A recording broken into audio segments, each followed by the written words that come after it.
നമുക്ക് അടുത്തതായിട്ട് മാറ്റിയിടാനുള്ളത് ഫൈറ്റർ ഫിഷുകളാണ്. ഇതിൽ മെയിലും ഫീമെയിലും മിക്സഡ് ആയിട്ട് തന്നെയാണ് കിടക്കുന്നത്. ചില മെയിൽ ഫിഷിൻ്റെ ടെയിലൊക്കെ കട്ടായി പോയിട്ടുണ്ട്. ഇവർ പരസ്പരം കൊത്തുകൂടുന്നുണ്ട് ഫീഡിങ് ടൈമിലും അല്ലാത്ത ടൈമിലൊക്കെ. ഇതാ അപ്പോൾ നമ്മൾ ആ കാണുന്ന ബോട്ടിൽ കട്ട് ചെയ്യാനായിട്ട് ഇതുപോലുള്ള പേന കത്തിയാണ് ഉപയോഗിക്കുന്നത്. ഇതുപോലുള്ള കത്തിയാണെങ്കിൽ ജസ്റ്റ് നമുക്ക് കുപ്പി ഒന്ന് ചരിച്ച് പിടിച്ചിട്ട് ജസ്റ്റ് ഒന്ന് കീറി കൊടുത്താൽ മതി. ഓട്ടോമാറ്റിക്കലി ഈസി ആയിട്ട് കീറി വരാൻ സാധിക്കും. അതുപോലെ തന്നെ ഇങ്ങനെ കീറുമ്പോൾ കുപ്പി ആയതുകൊണ്ട് തന്നെ കത്തി തെന്നി വരാനുള്ള ചാൻസ് ഉണ്ട്. അതുകൊണ്ട് തന്നെ എല്ലാവരും ശ്രദ്ധിച്ച് തന്നെ കട്ട് ചെയ്യാൻ ശ്രമിക്കുക. ഇതാ കണ്ടില്ല, ഈ കാണുന്ന ബോട്ടിലിൻ്റെ ടോപ്പ് നമുക്ക് ഈസി ആയിട്ട് സിമ്പിളായിട്ട് കട്ട് ചെയ്യാൻ സാധിച്ചിട്ടുണ്ട്. അതുപോലെ തന്നെ ഈ കാണുന്ന ബോട്ടിലും നമുക്ക് കട്ട് ചെയ്തെടുക്കാനുണ്ട്. ഫ്രണ്ട്സ്, അപ്പോൾ കുറച്ച് സമയത്തിന് ശേഷം എല്ലാ ബോട്ടിലിൻ്റെയും കട്ടിങ്ങും കാര്യങ്ങളൊക്കെ കഴിഞ്ഞിട്ടുണ്ട്. ഇതാ കട്ട് ചെയ്ത ബോട്ടിലിൻ്റെ ടോപ്പുകളിലാണ് ഇവിടെ കൂട്ടിയിട്ടിരിക്കുന്നത്. ഇത്രയാണ് നമ്മൾ കട്ട് ചെയ്തിട്ടുള്ളത്. അപ്പോൾ നമ്മൾ ബോട്ടിൽ കഴുകാനായിട്ട് ഇതേപോലുള്ള ഒരു ബ്രഷ് എടുത്തപ്പോഴാണ് അത് ബോട്ടിലിൻ്റെ അകത്തേക്ക് കയറുന്നില്ല. അപ്പോഴാണ് ഞാൻ ഓർത്തത്, കുറച്ച് നാളുകൾക്ക് മുമ്പ് ഞാൻ ഫ്ലിപ്കാർട്ടിൽ നിന്ന് ഓർഡർ ചെയ്തിട്ടുള്ള നമ്മുടെ വെള്ളം കുടിക്കുന്ന ബോട്ടിലൊക്കെ ക്ലീൻ ചെയ്യാൻ വാങ്ങുന്ന ബ്രഷ് ഓർഡർ ചെയ്തിട്ടുണ്ടായിരുന്നു. അത് ഒരെണ്ണെടുത്തിട്ടാണ് ഇത് ക്ലീൻ ചെയ്തിട്ടുള്ള ബ്രഷ് യൂസ് ചെയ്ത് കഴിഞ്ഞാൽ കണ്ടില്ല, നമുക്ക് ആ ബോട്ടിലിൻ്റെ ഉള്ളിൽ ഫുള്ള് ക്ലീനായി കിട്ടുന്നുണ്ട്.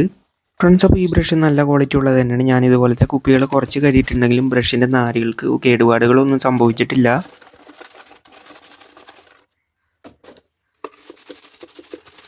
അങ്ങനെ നമ്മുടെ കയ്യിൽ ഈ ഒരു ബ്രഷ് ഉണ്ടായിരുന്നതുകൊണ്ട് തന്നെ നമുക്ക് ബോട്ടിലെല്ലാം പെട്ടെന്ന് തന്നെ ക്ലീൻ ചെയ്യാൻ സാധിച്ചിട്ടുണ്ട്.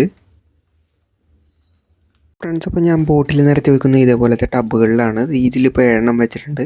ആ നിറഞ്ഞിരിക്കുന്ന ടബുകളിൽ 20 ബോട്ടിൽ നിരത്തി വെച്ചിട്ടുണ്ട്. ഇങ്ങനെ ടബുകളിൽ ബോട്ടിൽ വെച്ച് കഴിഞ്ഞാൽ നമുക്ക് വെള്ളം മാറാനും അതുപോലെ തന്നെ കുപ്പി ചരിയാനുള്ള ചാൻസ് ഒക്കെ കുറവായിരിക്കും. നമുക്കിത് എളുപ്പത്തിൽ 20 ബോട്ടിൽ ഹാൻഡിൽ ചെയ്യാനും സാധിക്കും. അതുപോലെ തന്നെ നമ്മൾ നേരത്തെ വെള്ളം എടുത്തിട്ടുള്ള ടാങ്കിൽ നിന്ന് തന്നെയാണ് ബോട്ടിലേക്കുള്ള വെള്ളം എടുക്കുന്നത്.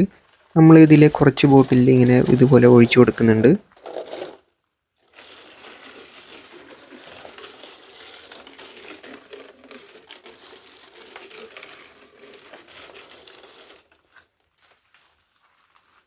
അതിനുശേഷം നമ്മളിതുപോലെ ടാങ്കിൽ നിന്നും കുറച്ച് വെള്ളം എടുത്തിട്ട് അത് ബോട്ടിലിൽ ഫില്ല് ചെയ്ത് കൊടുക്കുന്നുണ്ട്. അതാകുമ്പോൾ കറക്റ്റ് വാട്ടർ ടെമ്പറേച്ചർ സെറ്റ് ആവാനുള്ള ചാൻസ് ഉണ്ട്.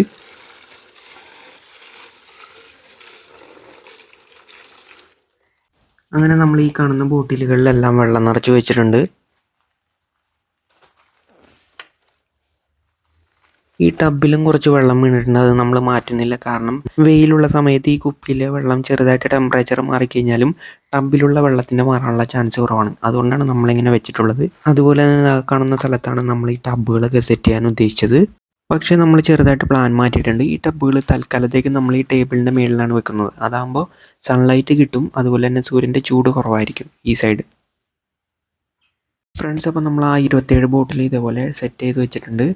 അറ്റത്തിരിക്കുന്ന ടബിൽ 20 ബോട്ടിലും അതുപോലെ തന്നെ അതിൻ്റെ ഇപ്പുറത്തെ 7 ബോട്ടിലാണ് വെച്ചിട്ട് കുപ്പി മറിയാതിരിക്കാനാണ് ഇതേപോലെ മരത്തിൻ്റെ ചെറിയൊരു പട്ടിക വെച്ചിട്ടുള്ളത്. ഞാനപ്പോൾ നേരത്തെ പറഞ്ഞത് എന്താണെന്ന് വെച്ച് കഴിഞ്ഞാൽ, ഉച്ച സമയത്ത് വെയിൽ നേരെ അടിക്കാതിരിക്കാൻ വേണ്ടിയിട്ടാണ് ഇതുപോലെ ഷോള് വിരിച്ച് കെട്ടിയിട്ടുള്ളത്. അപ്പോൾ നമ്മൾ ഒരു ടാങ്കിൽ ഫിഷിംഗ് നെറ്റ് വെച്ചിട്ട് ഇതേപോലെ ഫൈറ്റർ ഫിഷുകളെ പിടിച്ചിട്ടുണ്ട്. ഈ കാണുന്നവരെല്ലാം തന്നെ അത്യാവശ്യം ബോട്ടിലിംഗ് സൈസ് കഴിയാറായതാണ്. അപ്പോൾ നമുക്ക് പെട്ടെന്ന് തന്നെ ഒരു ബോട്ടിൽ ചെയ്യാം.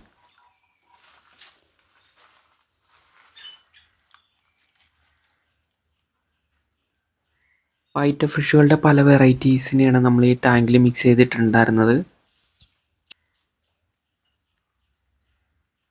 ചില ഫിഷുകൾ ആ എയർ സ്പോഞ്ച് ഫിൽറ്ററിൻ്റെ അടുത്തൊക്കെ പോയി നിൽക്കുന്നുണ്ടായിരുന്നു. നമ്മളത് തൽക്കാലത്തേക്ക് എടുക്കുന്നുണ്ട്, കാരണം ഫീമെയിലോ മെയിലൊക്കെ ആണെങ്കിലും നമുക്ക് ബോട്ടിൽ ചെയ്യേണ്ടതായിട്ടുണ്ട്.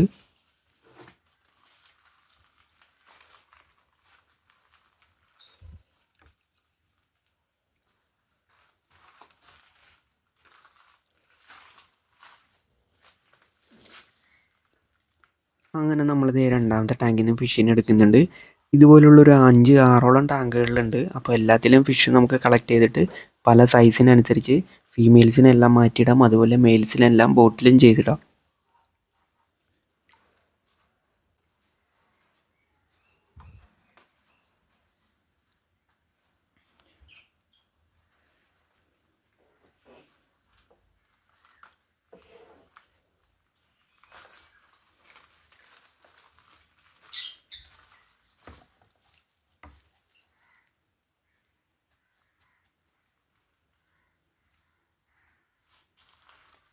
ഫൈറ്റർ ഫിഷുകളെല്ലാം തന്നെ സൈസ് കയറിയിട്ടുണ്ടെങ്കിൽ ഏകദേശം എല്ലാം ഒരുപോലെ തന്നെ കയറി വന്നിട്ടുണ്ട്.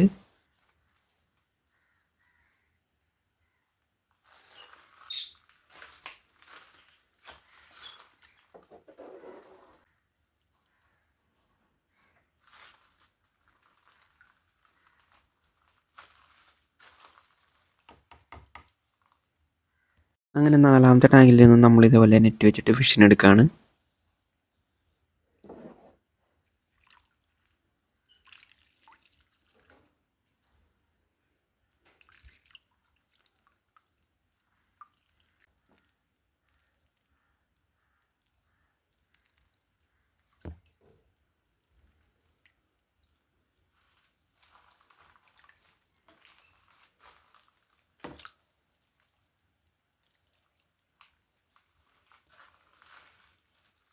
ഫ്രണ്ട്സ്, അപ്പോൾ ഈ താഴെയുള്ള ടാങ്കിലായിട്ട് നമ്മൾ കുറച്ച് സൈസ് കൂടിയിട്ടുള്ള ഫീമെയിൽസിനെ മാറ്റിയിട്ടിട്ടുണ്ടായിരുന്നു. അതിനിപ്പോൾ തൽക്കാലം എടുക്കുന്നില്ല, അത് ആ ടാങ്കിൽ തന്നെ കിടന്നോട്ടെ. ഏകദേശം ഫീമെയിൽസ് എല്ലാം അഡൽട്ട് സ്റ്റേജിലെത്തി, എക്സ്പോർട്ടും കാര്യങ്ങളൊക്കെ കാണുന്നുണ്ടായിരുന്നു.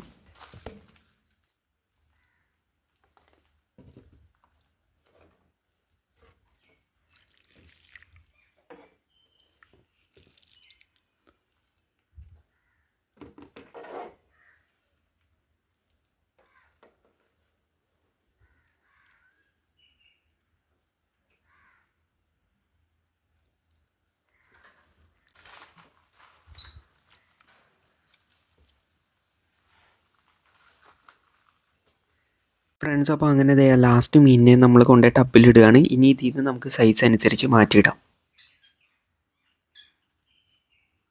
ടാങ്കിൽ നിന്ന് ഫൈറ്റർ ഫിഷുകളെല്ലാം എടുത്തിട്ടുണ്ടെങ്കിലും നമ്മൾ ജസ്റ്റ് ഒന്ന് ചെക്ക് ചെയ്യുന്നത് നല്ലതാണ്. ചിലപ്പോൾ ഇലയുടെ അടിയിലും ഫിൽറ്ററിൻ്റെ അടിയിലൊക്കെ ആയിട്ട് ഫിഷിനെ കാണാനുള്ള ചാൻസ് ഉണ്ട്.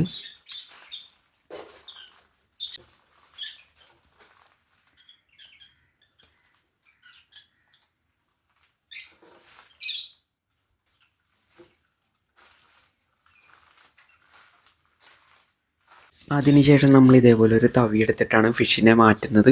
ഫസ്റ്റ് നമ്മൾ മെയിൽസിനെ എല്ലാം എടുത്ത് ഇതേപോലെ ബോട്ടിൽസ് ചെയ്യുകയാണ്. ആകെ സെറ്റ് ചെയ്തിട്ടുള്ള 27 ബോട്ടിലായതുകൊണ്ട് തന്നെ 27 മെയിൽസിനാണ് ഫസ്റ്റ് നമ്മൾ ബോട്ടിൽ ചെയ്യുന്നത്. ബാക്കിയുള്ളതിനെല്ലാം നമ്മൾ ടാങ്കിൽ മിക്സാക്കി ഇടും. കുറച്ച് കഴിഞ്ഞിട്ട് ബോട്ടിൽ കിട്ടുന്ന ടൈമിൽ നമ്മൾ ഇവരെല്ലാം ബോട്ടിൽ ചെയ്യും. ഫ്രണ്ട്സ്, അപ്പോൾ നമ്മൾ സൈസിനനുസരിച്ച് എടുത്തിട്ടുള്ള ആദ്യത്തെ 27 മെയിൽസിനെ നമ്മൾ ഇതേപോലെ ബോട്ടിൽ ചെയ്തിട്ടുണ്ട്. ബാക്കി എല്ലാത്തിനും ടാങ്കിലും ഇട്ടു. അതുപോലെ തന്നെ ഫീമെയിൽസിനെ സെപ്പറേറ്റ് ചെയ്ത് ടാങ്കിൽ ഇട്ടിട്ടുണ്ട്. ഇനി ബോട്ടിൽ ചെയ്ത ഫിഷുകളുടെ കെയറിങ് കാര്യങ്ങളൊക്കെ നമ്മൾ ഈ ചാനലിൽ തുടർന്ന് ഇടുന്നതാണ്. അപ്പോൾ വീഡിയോ എല്ലാവരും ഇഷ്ടമായ ലൈക്ക് ചെയ്യുക, ഷെയർ ചെയ്യുക, സബ്സ്ക്രൈബ് ചെയ്യുക. അപ്പോൾ പുതിയൊരു വീഡിയോ ആയിട്ട് വീണ്ടും കാണാം. അതുവരേക്കും ബായ്.